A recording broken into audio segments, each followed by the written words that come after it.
एक ऐसा सिंगर जिसकी आवाज़ की पूरी दुनिया कायल है, जिनके गाने चाहे खुशी हो, गम हो, दुख हो, दोस्ती हो या फिर देशभक्ति की बात हो, उनके गाने हर दिलों पे राज करते हैं।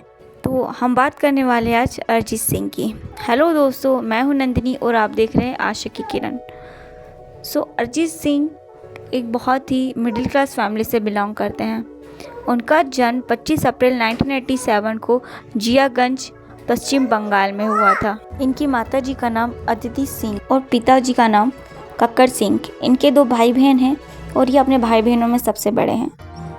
इनकी स्कूल की पढ़ाई इनके ही शहर जियागंज में हुई। इन्होंने कॉलेज कंप्लीट किया।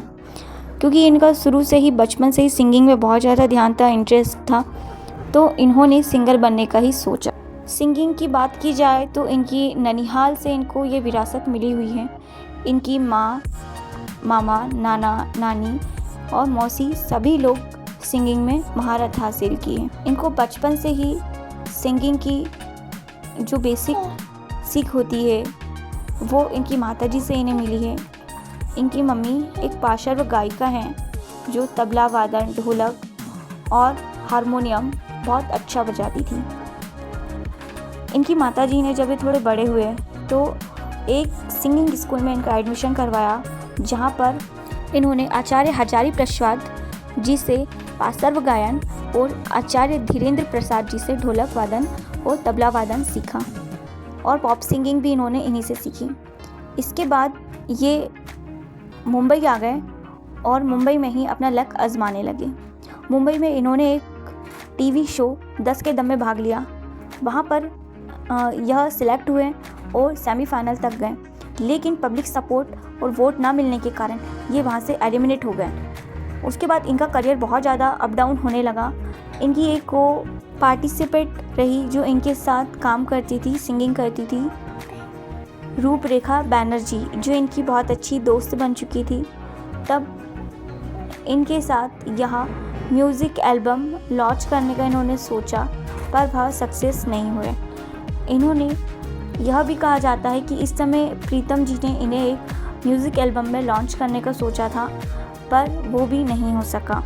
कुछ दिनों बाद रूपरेखा जी और अरिजीत सिंह ने शादी कर ली। शादी के 1 साल बाद ही इनका डिवोर्स भी हो गया। उसके बाद इनका करियर और पर्सनल लाइफ दोनों ही बहुत ही ज़्यादा डिसअपॉइंटेड हो गई थी और अब बहुत ही ज़्यादा मेंटली प्रेशर झेल रहे थे। उसके बाद इन्होंने फिर से रियलिटी शो 10 के दम में भाग लेने के बाद गुरुकुल में भाग लिया, जहां पर 10 के दम के सारे आर्टिस्ट और गुरुकुल के पुराने आर्टिस्ट इस समय भाग लेने वाले थे। यहाँ पर अरिजीत सिंह की आवाज़ का जादू चला और इन्होंने फाइनल में अपनी जगह बनाई और फाइनल का सीज़न इन्होंने जीता। इस शो के फाइनल कॉन्टेस्टेड होने के बाद भी, फाइनल सीज़न राउंड ऑफ होने के बाद भी इन्हें काम नहीं मिल रहा था। फिर इन्होंने सोचा कि मैं घर आ जाता हूँ, पर घर में आने के बाद इन्होंने समझा कि नहीं, मुझे अपना म्यूज़िक में ही करियर बनाना है और ये फिर से मुंबई आ गए। और मुंबई आने के बाद इन्होंने फिर से सोचा कि अभी मेरा लक नहीं चल रहा है, इसीलिए इन्होंने को प्रोड्यूसर और को राइटर के रूप में काम करना स्टार्ट कर दिया। इन्होंने फिर से प्रीतम जी के पास गए और प्रीतम जी से यह कहा कि मुझे आपका असिस्टेंट बनना है और मुझे आपके साथ काम करना है। तो इन्होंने कुल 5 साल इनके साथ काम किया और जितनी भी फिल्में आती थी उसमें यह राइटिंग करते थे, प्रोड्यूसिंग करते थे, उसके साथ साथ और बहुत सारी म्यूज़िक की बारीकियाँ सीखते थे। अरिजीत सिंह का कहना यह भी था कि म्यूज़िक की इन्हें जितनी भी बारीकियाँ हैं वो उनके स्ट्रगल काल में इन दिनों में इन्हें सीखने को मिली। वहीं से इनका म्यूज़िक का करियर बढ़ता चला गया। कुछ दिनों बाद प्रीतम जी एक फिल्म लाने वाले थे, मर्डर 2, जिसमें अरिजीत सिंह ने गाने गाए और वो गाना बहुत ही ज़्यादा हिट हुआ। उसके बाद इनकी एक और फिल्म आशिकी 2 में इन्होंने म्यूज़िक दिया, जो बहुत ही ज़्यादा सुपर डुपर हिट रहा और इन्होंने आईफा अवार्ड और फिल्म फेयर अवार्ड से नवाजा गया। इसके बाद से अरिजीत सिंह ने कभी पीछे मुड़ के नहीं देखा। अगर इनकी आज पेमेंट की बात की जाए तो ये एक म्यूज़िक एल्बम के ही 10 लाख रुपए लेते हैं। ये सबसे पैडेड लिस्ट में आने वाले सिंगर है, लेकिन उसके बाद भी यह सिंपलिसिटी और अपने लुक को लेकर बहुत ही ज़्यादा जाने जाते हैं। कहा यह भी जाता है कि अरिजीत सिंह जितने अच्छे गायक हैं उससे ज़्यादा एक अच्छे सिंगर होने के साथ साथ एक अच्छे इंसान हैं। वह कभी भी किसी भी वक्त अपने बच्चों को टाइमिंग पूरी देते हैं, अपनी फैमिली का फुल सपोर्ट इनको मिलता है, जिसके कारण ही आज ये सफल हुए हैं, जिससे कि वह अपनी फैमिली को कभी इग्नोर नहीं करते हैं और अपनी फैमिली को पूरा टाइम देते हैं। अपनी फैमिली कहा यह भी जाता है कि अरिजीत सिंह स्कूटी पर कभी भी अपने बच्चों के साथ देखे जा सकते हैं, क्योंकि वह अपने बच्चों को लाना ले जाना खुद ही करते हैं, खुद ही घर का काम करते हैं। कंट्रोवर्सी की बात करें तो अरिजीत सिंह और सलमान खान के बीच बहुत बड़ी कंट्रोवर्सी हो गई थी उनके करियर में, जब उन्हें फिल्म फेयर अवार्ड मिला था आशिकी 2 की पिक्चरों के गाने के लिए। तब सलमान खान और रितेश देशमुख इस शो पर होस्ट कर रहे थे। तब उन्होंने अरिजीत सिंह का नाम नॉमिनेट किया और उन्हें स्टेज पर बुलाया। अरिजीत सिंह को आने में थोड़ा टाइम लग गया। तब सलमान ने हंसते हुए ये कहा था कि कहीं सो गए थे क्या, क्योंकि वह सिंपल लुक में थे और सिंपल चप्पलों में थे। तो सलमान खान ने थोड़ा उन्हें कुछ अलग ही समझ लिया था। तब अरिजीत सिंह ने उन्हें हंसते हुए कहा था कि नहीं भाई, आप लोगों ने सुला दिया। इस बात को लेकर सलमान खान को पता नहीं क्या हुआ और उन्होंने इस बात को शायद बहुत ही ज़्यादा सीरियसली ले लिया।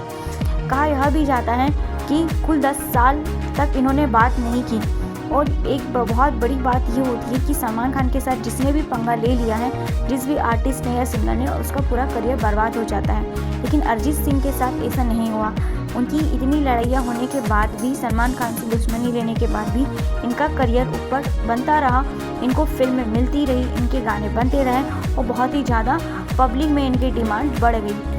कुछ सालों बाद सलमान ने खुद ही कॉल किया और अरिजीत सिंह से कहा कि आप मेरी फिल्म के लिए एक गाने गाएं। कहा यह जाता था कि सलमान खान ने इस कंट्रोवर्सी के दौरान अपनी सारी फिल्मों से अरिजीत के गाने हटा दिए थे, जो सुल्तान फिल्म में सुनने को मिलते, किक में और दबंग में भी। लेकिन इनकी कंट्रोवर्सी के कारण अरिजीत सिंह को गाने नहीं मिल पाए। उसके बाद जब 10 सालों के बाद इनकी कंट्रोवर्सी ख़त्म हुई तो इनकी रेस 3 में अरिजीत सिंह ने गाना गाया और वह बहुत ही ज़्यादा हिट हुआ। उसके बाद उनका यह झगड़ा ख़त्म हुआ और आज सारी चीज़ें ठीक हैं। शादी की बात की जाए तो कहा यह जाता है कि अरिजीत के अंदर जितनी भी ये सिंगिंग है, यह टैलेंट है, कहीं ना कहीं उनकी फैमिली के साथ साथ, उनकी पर्सनल लाइफ के साथ साथ उनके लव का भी इफ़ेक्ट इन्हें पड़ता है। इनकी जो फर्स्ट वाइफ थी रूपरेखा जी, इनसे इन्होंने लव मैरिज की थी, लेकिन वो नहीं चल पाई और 1 साल बाद ही इनका डिवोर्स हो गया।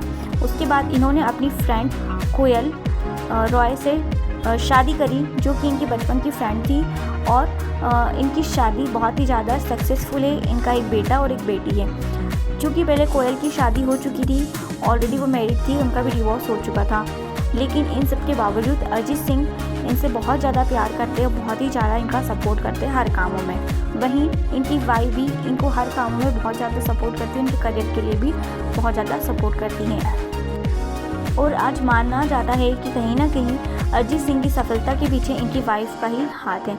उनके लिए ही सारे गाने ये बनाते हैं, ये भी पब्लिक का मानना है।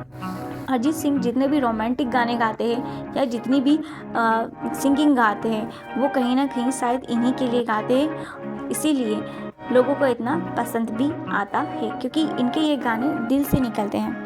अरिजीत सिंह की बात की जाए तो अरिजीत सिंह बहुत ही ज़्यादा नॉर्मल रहने वाले इंसान है। यह जब भी लाइव शोज़ करते हैं तो लाइव शोज़ में जितनी भी ऑडियंस आती है वह उनके साथ हम्बली व्यवहार करते हैं, इग्नोर नहीं करते हैं और बहुत ही ज़्यादा ऐसे मतलब रहते हैं कि जैसे अपने मतलब नॉर्मली व्यक्ति जैसे मिलते हैं। स्टेज पर कोई भी व्यक्ति इनसे आके गले मिल लेता है, हाथ मिला लेता है, बहुत सारे लोग इनसे ऑटोग्राफ्स लेते हैं, पर ये कभी भी इनकार नहीं करते हैं। इसीलिए पब्लिक इन्हें बहुत ज़्यादा चाहती है और जब भी इनका लाइव फंक्शन या लाइव सीजन्स होता है तो इनकी पब्लिक